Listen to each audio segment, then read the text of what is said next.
Hello, welcome to my channel. ఆహా, తరతరాల రుచులు.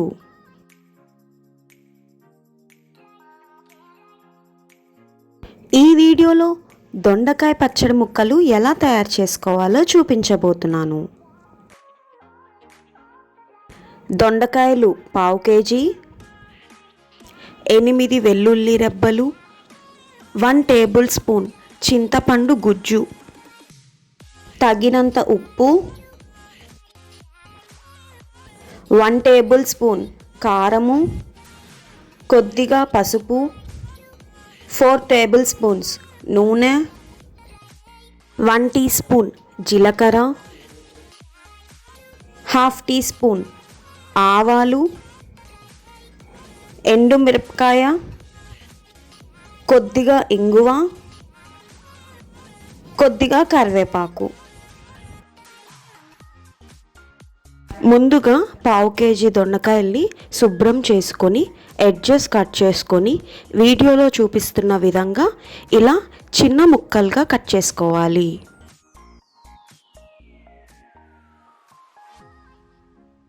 ఈ విధంగా కట్ చేసుకొని పక్కన పెట్టుకోవాలి. ఇప్పుడు ఒక మిక్సీ జార్లో ముందుగా కట్ చేసి పెట్టుకున్న దొండకాయ ముక్కల్లోంచి సగం దొండకాయ ముక్కలు మిక్సీ జార్లో వేసుకొని ఇందులోనే 1 టేబుల్ స్పూన్ చింతపండు గుజ్జు, 8 వెల్లుల్లి రెబ్బలు, హాఫ్ టీ స్పూన్ జీలకర్ర, 1 టేబుల్ స్పూన్ కారము, తగినంత ఉప్పుని వేసుకొని గ్రైండ్ చేసుకోవాలి. ఈ విధంగా మెత్తగా గ్రైండ్ చేసుకొని ఇందులోనే మిగతా దొండకాయ ముక్కల్ని కూడా వేసుకొని మరొకసారి కచ్చా పచ్చాగా గ్రైండ్ చేసుకోవాలి. ఈ విధంగా గ్రైండ్ చేసుకొని పక్కన పెట్టుకోవాలి.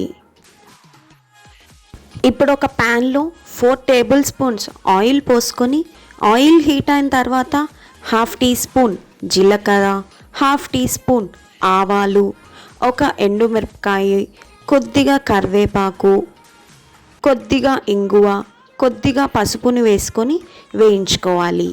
తాలింపు వేగిన తర్వాత ముందుగా గ్రైండ్ చేసి పెట్టుకున్న పచ్చడిని వేసుకొని 2 మినిట్స్ వరకు సిమ్లో పెట్టుకొని వేయించుకోవాలి. ఇలా ఆయిల్ పైకి తేలిన తర్వాత ఈ పచ్చడిని డిష్ అవుట్ చేసుకోవాలి.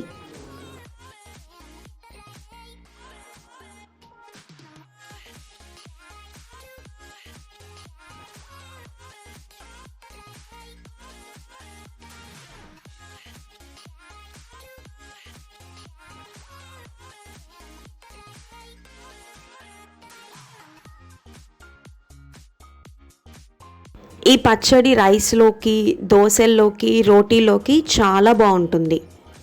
పచ్చడిని ముక్క చక్కగా గ్రైండ్ చేసుకోవటం వలన తినేటప్పుడు పంటి కింద తగిలితే చాలా టేస్టీగా ఉంటుంది.